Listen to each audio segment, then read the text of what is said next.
Hi, I have a very special guest with me today. Annette-Gordon Reed is the Carl M. Loeb University professor at Harvard, well known for changing the narrative on Thomas Jefferson regarding his relationship with Sally Hemings and their children. Recipient of the Pulitzer Prize in History in 2009 and the National Book Award in 2008 for her book, The Hemingses of Monticello, An American Family. In 2010, she received the National Humanities Medal and a MacArthur Fellowship. And her most recent book is Juneteenth. Annette-Gordon Reed, thank you so much. It's truly an honor to speak with you. Glad to be here. Thank you for inviting me. You know, I don't know if it was Emerson or Jefferson, because I've heard it attributed to both, and you probably can tell me, who said that every institution is but a shadow cast by its founder. Was that Jefferson or was that Emerson? That sounds like Emerson. Okay. Even if Jefferson didn't say it, I think it certainly applies to him. The United States is but a shadow cast by that particular founder. There is no way to overestimate his influence on this country, and in many ways, there's no way to overestimate his influence on the world. The world itself would be different today without him. And yet, what you make so clear in all of your writing is the contradictions that lived within him. Yes. One of the things that I love about your work is that you can go there so truthfully, but with such charity and compassion. Now, I know that you are planning to write a biography of Jefferson. You've already written about the Hemings, his relationship with Sally Hemings. You're writing you told me that you're writing a sequel to that. The part of you that is now going to write a biography, there have been so many biographies written of Thomas Jefferson. Why are you writing another one? Why are you still compelled to go there? What is there that what is the story we still need revealed? Well, it's not as much about a revelation there. It's to sort of reorder the life in light of what we now know about his life. I mean, we need a biography that encompasses all of the things that we understand about Monticello today that was not known when they've done other biographies, the previous biographies of Jefferson. I mean, history is constantly being revised. People talk about revisionist history, but that's part of the process. You get new information. You think about things in a different way. You ask different questions. And so I would like to try to write about Jefferson now in light of what we know about the Hemingses, but also all the great work that has been done on the institution of slavery.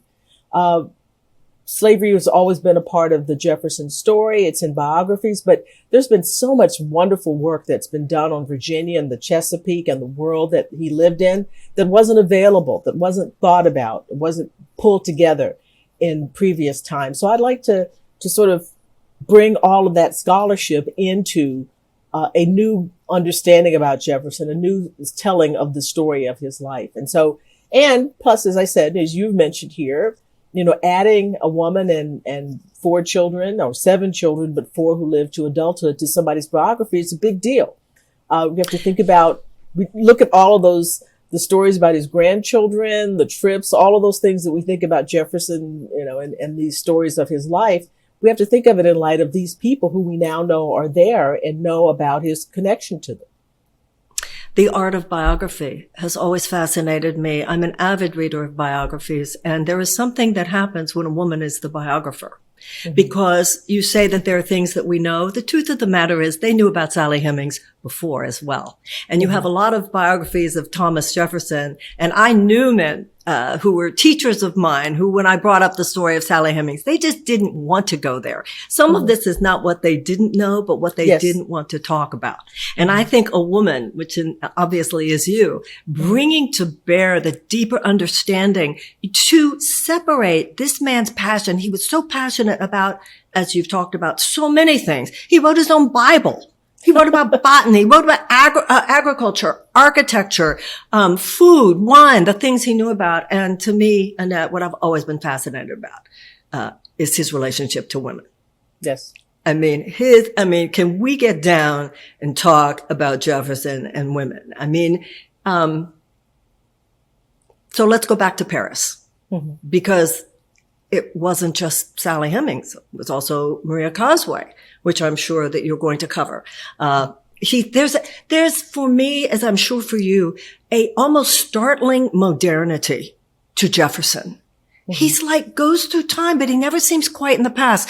Like when you read the story, he's John Trumbull when he introduced him to Maria Causeway, and Jefferson said, "I'm going to have to leave this dinner. I have work to do. I have business to attend to." Well, the business he had to attend to was Maria, right? Yeah, so, yeah.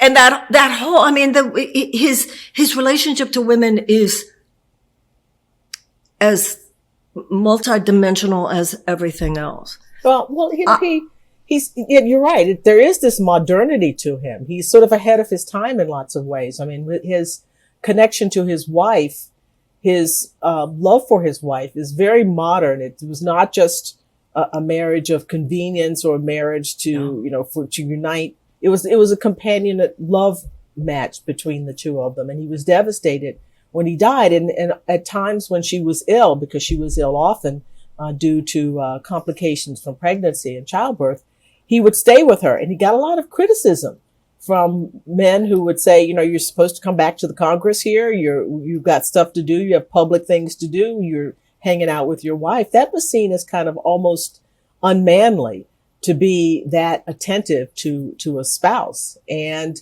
he had that kind of sensibility, something that we would think would be admirable today, but then at the time was thought of as being, as I said, unmanly to be so focused on your wife.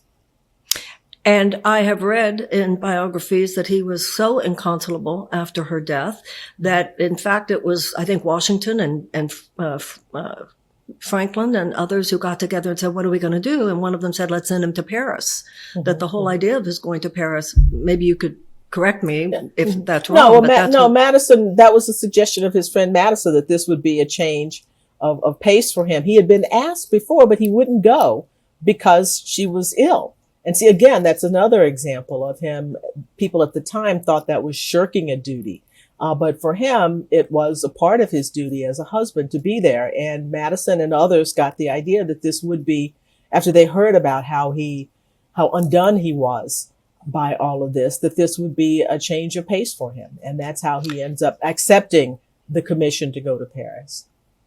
You have written about how Sally Hemings was one of the people around Martha's deathbed. Mm-hmm.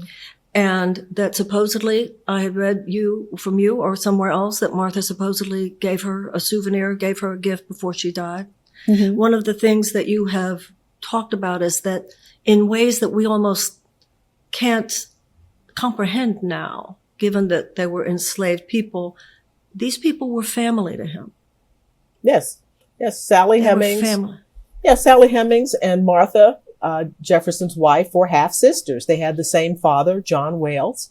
Mm-hmm. And unlike many situations where a plantation owner or the son of a plantation owner had children with an enslaved woman, where they would sell them or say, "Get them away from me," Martha actually brought her half siblings, including Sally Hemings, to Monticello when she got married, and they pretty much installed them as their personal servants. So it wasn't a matter of getting them away; it was bringing them into the fold. And indeed, Jefferson replaces his long-term valet, enslaved valet, Burl Colbert is later. This is Jupiter Evans, who's the same age as Jefferson. At age 30, he replaces him with 12-year-old Robert Hemings, which is Sally Hemings' brother and Martha's brother. So he's 12 years old, and he becomes Jefferson's valet. And you have to think that this was sort of a symbolic cementing of the family connections, even more so.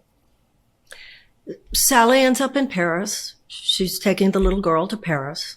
And while I have read you and others talk about the complications of freedom, for all intents and purposes, once her feet touched ground in France, she was technically, legally in that country, no longer enslaved to him, correct? Mm-hmm. Well, she would have had to file a petition, but every petition, it was pro forma. It was granted. Every petition that was filed in the 18th century in Paris was granted. So yes, she and her older brother James, who was there with her, he'd come before, with Jefferson. They could have taken their freedom there in Paris. And Jefferson thought of them as free people. He kind of shows that by paying them wages That was the first time. He continues the practice later on when he comes back to the United States, paying people who are away from Monticello working for him, pay them wages. But he pays James and Sally Hemings wages while they're in Paris. And that's a further indication. And he had a letter too, where he basically says that if an enslaved person finds out that, knows that, finds out the law in France, that they would be free because the law was so far on their side, there would be nothing that they could do, that the putative owner could do in those circumstances. So it was a very different circumstance than in Virginia. You are very careful, as the historian that you are. You make it very clear where this we can know, this we cannot know. Mm-hmm. But at the same time, you have lived with these people. Mm-hmm. And you are a woman and you understand. Mm-hmm. Did he love her? Everyone asks me that all the time. I don't have any problem thinking that he did. He was certainly attached to her. It's hard for me to imagine that he could have a purely sexual interest in her for 38 years. That's right. I mean, to arrange for her to be in his life on a daily basis for that length of time. She was his wife's half-sister. And I don't wonder, I can't know, but I don't wonder, it clearly meant something to him because he treats all of those 6 siblings very differently from the way he treats the other enslaved people at Monticello. So, love, there is definitely, I think that there's reason to believe that he was attached to her. Their grandchildren, one of their grandchildren talks about how he felt about her, said that Mr. Jefferson loved her dearly. That's what their family line says. They don't talk about how she felt about him. But they talk about, and I think it may be because once she gets back to Virginia, she is totally in his control. And so the focus more is on what he's thinking, in that time period. But that's what the family story about this one line of the family, and like saying all of the family had this story, but one line from their grandchildren, said that about him. And that's why he bargained for her, really wanted her to return to the United States with him, when she was thinking about staying there, and taking her freedom. And he gave her, quote unquote, extraordinary privileges were offered to her. He basically made a deal with her, correct? That Yes. If you come back with me, he negotiated. And one of those things was, of course, what she cared about, what will happen to my children if Yes. I go back. And tell me about the children and what happened. I'm particularly fascinated by what happened with the daughters who ended up leaving and going into white society. Mm-hmm. I read somewhere where they were told, you will never see your mother again. You will never be able to tell anyone. Mm-hmm. And what this must have been like for her to have to. She comes back from France with him, and the child that she is carrying in Paris, which makes her want to stay, because she understood that under Virginia law, you were enslaved on the basis of what your mother was. So any child that she gave birth to in Virginia would be enslaved. That child died, and then she had 6 more kids. Only 4 of them lived to adulthood, which is not uncommon in that time period. People forget that people lost children to whooping cough, all kinds of things that are not serious to us anymore now. And those children live at Monticello until 1822. The 2 eldest kids, Beverly, which is a male, William Beverly, and Harriet, leave Monticello to live as white people. And they have disappeared off the radar screen. One of the things I'm going to try to do, I don't think that I'm going to be successful in writing this book about the next generation of people, is maybe try to see if I could track something down on that. But they went into the white world, married white people. And as far as we know, they kept contact with the family by letters, apparently. But we don't know if they ever came back to Monticello. We don't know what the story is with that, because obviously it would be very dangerous for them to make a connection to family members who were people of color, because it would blow their whole cover, right? About being white. The two youngest children, Madison and Eston, were freed in Jefferson's will, and they remain in Virginia. When Jefferson dies, they take their mother from Monticello and move into Charlottesville, and they stay there basically until she dies. And then they move out to Ohio into a Black community. But then Eston, the youngest, when things really get bad at Ohio, they, pressing down on Black people even more, cutting down on their rights and so forth. He moves to Madison, and he changes his racial designation and his name.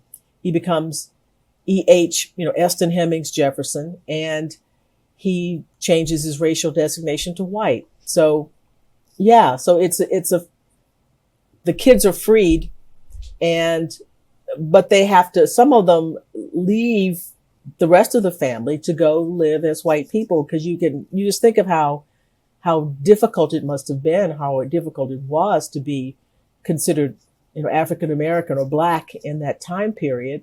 And for their children's sake, I guess, they decided that it was better to leave that world behind. Madison stays in the Black community, but the others eventually go into the white community. But it's so fascinating. I've heard you speak about the fact that when Jefferson was president, and as you said, his relationship with Sally Hemings lasted his entire life. Mm-hmm. People apparently knew. I mean, it wasn't just James Callender. It was others talked about it. It was scandalous.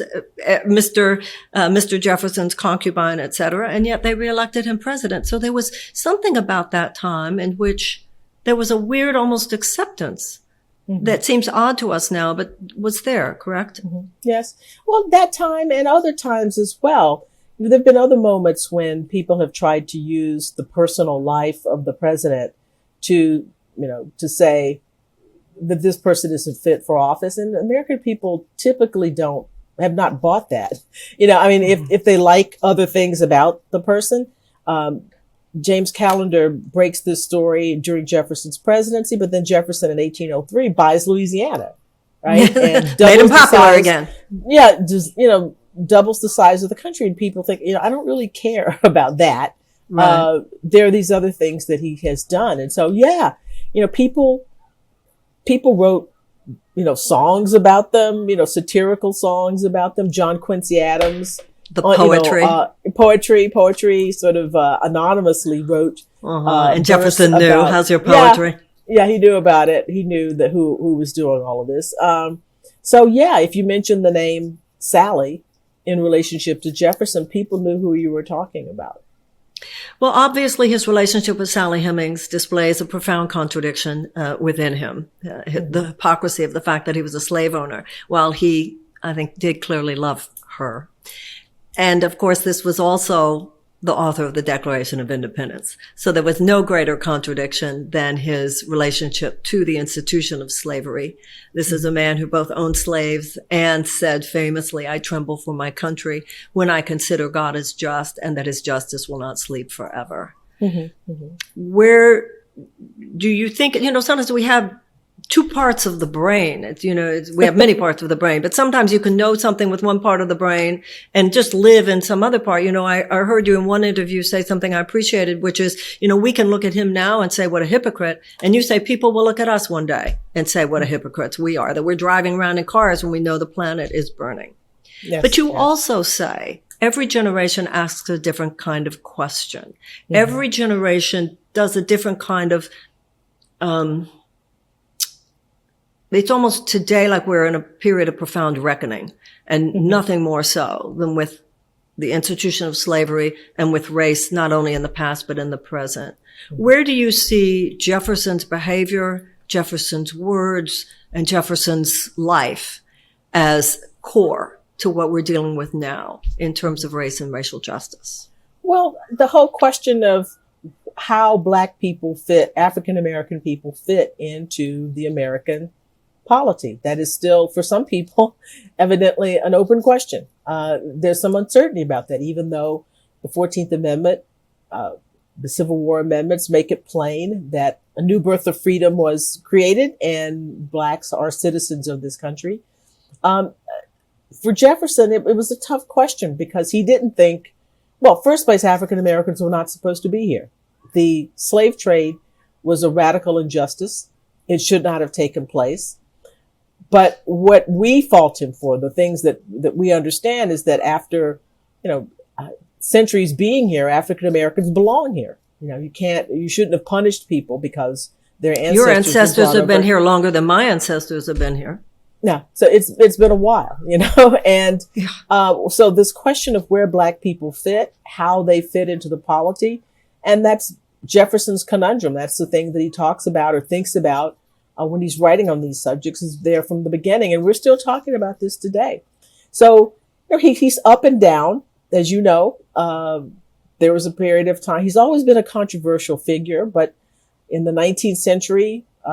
After the Civil War, there were people in the South who blamed him for the Declaration, did not like the words of the Declaration. There were people in the North who said his states' rights stance was problematic. And so he's up and down. Right now, he's in a period where we're castigating him because of his racial views.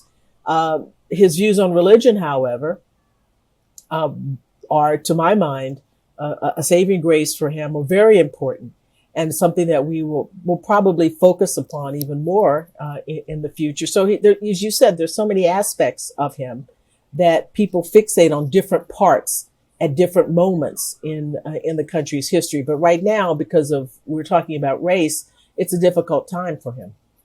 Yes, he said, whether a man believes in 20 gods or no gods, neither picks my pocket nor breaks my leg. Mm-hmm. So, which is a pretty big deal in a country that was, has been very, very religious, and, from the very beginning. Well, that was one of those startlingly modern things about him. Mm-hmm. He stood for universal values that so transcended time. How do you feel now, your perspective as a historian, and specifically being who you are, is such that you see the swath of history. You understand the river of history. Mm-hmm. Where do you feel we're going on the topic of race? Are things getting better or are things getting worse? Wow, that's a tough question. I go day to day on that. I think it's good in the sense that we're having conversations that we've never had before, about, in a lot of different venues among different people who would never have raised this subject before. And so I think that's really important. But there's a backlash against a lot of that. As you know, down in Texas and in other places, there are legislators who don't want people to talk about the question of race under the rubric of critical race theory, which is a misunderstanding of what that's all about. But maybe that's another topic. But I am hopeful and at the same time a little apprehensive because there's a backlash against the effort to have an open conversation about the question of race, because people assume that you're trying to make white people feel guilty. But these things happen. If you talk about the state of Texas, you talk about the Republic, the Constitution of the Republic of Texas promoted slavery. It protected slavery and said that African Americans couldn't be citizens. There's no way around that, there's no point in hiding that. What we have to do is to talk about this in open ways and say, that's the way people felt. We think they were wrong. We're trying to write a new story for ourselves now, but you can't run away from all of this.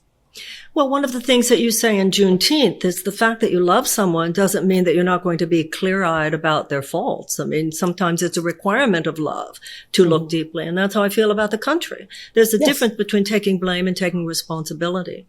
And I think that as a country, we owe the God of our understanding the same thing that we owe as individuals, which is to look at our shadows, to look at our mistakes, to atone for our mistakes, and to try to make them right. When you say that white people don't want to feel guilty, there's something deeper than that, isn't it? Mm-hmm. Although, Annette, I have felt, and I'd love to hear your thoughts on this, Barack Obama is not descended from slaves. Mm-hmm. Kamala Harris is not descended from slaves. Mm-hmm. So maybe there is something about the fact that there's not a reminder there of something that could make us feel guilty. that there's something about being in the presence of someone who doesn't carry up something that would bring up that much shame. What do you think?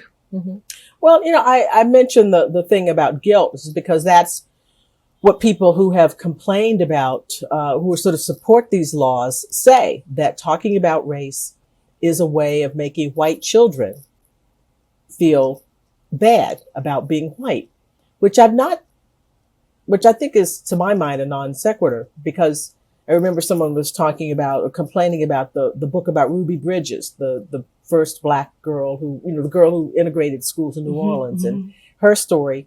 And they were upset because there was a picture of an angry white mob yelling at her, this little girl. And in fact, that's what happened. But there was also a teacher, a white woman teacher, who worked with Ruby Bridges. And why wouldn't the kids fixate on that person instead of, or identify with the person who's helping Ruby Bridges rather than the people who are out there screaming at them?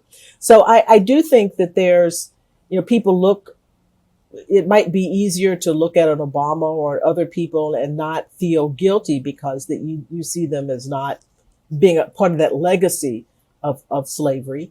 But Michelle, obviously, was a descendant of enslaved people. And there's a lot of hostility towards her among people. Maybe it's because it brought up a sense of guilt about what happened in the past, or not wanting to admit that things happened in the past that influence the way things are going today. I think that's a lot of it. There's a heavy investment in believing that the system has been fair, and that, all throughout, and that people who have what they have gotten it through their hard work on a level playing field. But when you talk about the fact that there was slavery and then Jim Crow after that, and that there were, the town where my grandparents lived, there was a curfew.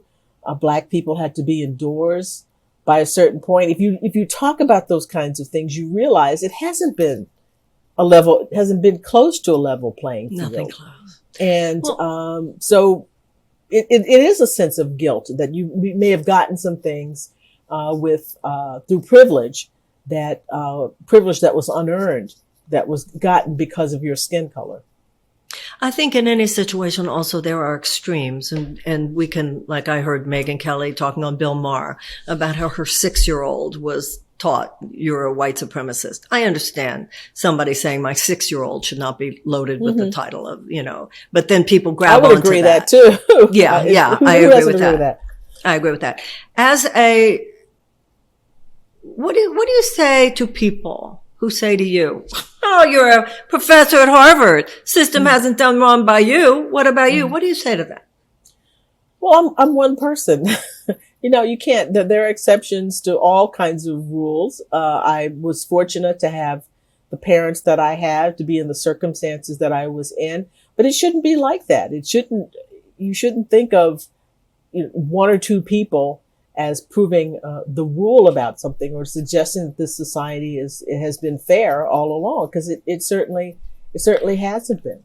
Well, I think it's also the meritocracy issue. I mean, yes, it is true. If you are profoundly brilliant or profoundly talented, then we have gotten to the point, and this is to be celebrated, because there was a time when even this wasn't true. Bessie Smith, et cetera.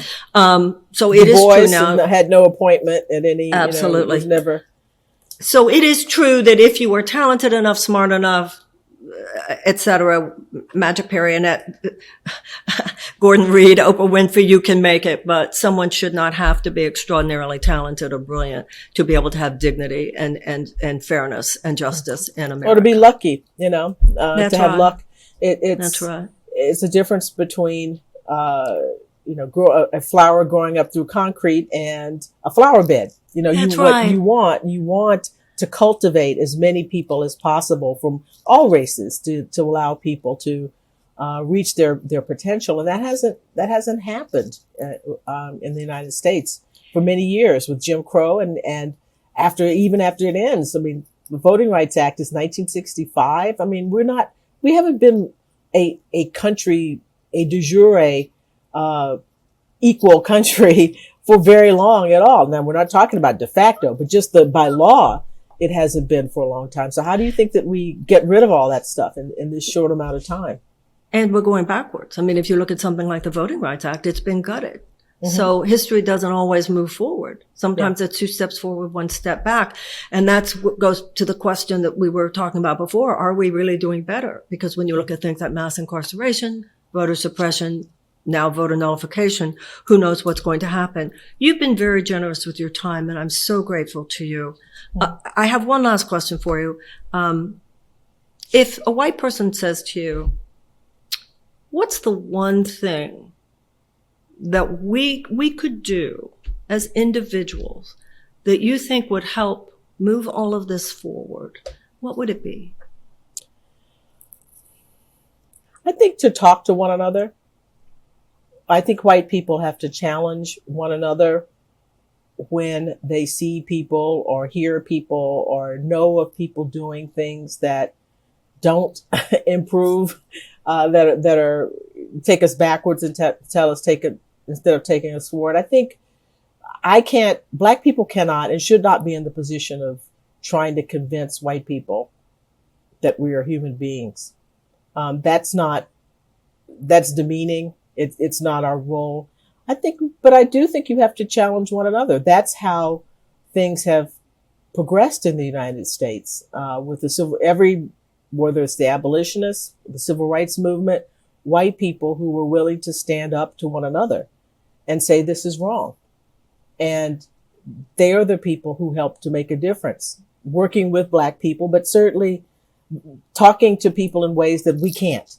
And so I think what it is to have conversations with one another about the kind of world that we want to make. Well, if somebody were to say to me, Marianne, I want to have a conversation about race, I want to get a little group of people together, where do you think we should start? I would suggest a book club and anything written by Annette-Gordon Reed. Your combination of truth-telling and compassion, I believe is a gift to this country, probably beyond what you even know. And I thank you. I have been a tremendous fan. I will continue to be a tremendous fan. And I very much look forward to what you will write in the future, not only about the Hemings family, but about Jefferson himself. Thank you very, very much. God bless you. Thank you for having me. Thank you.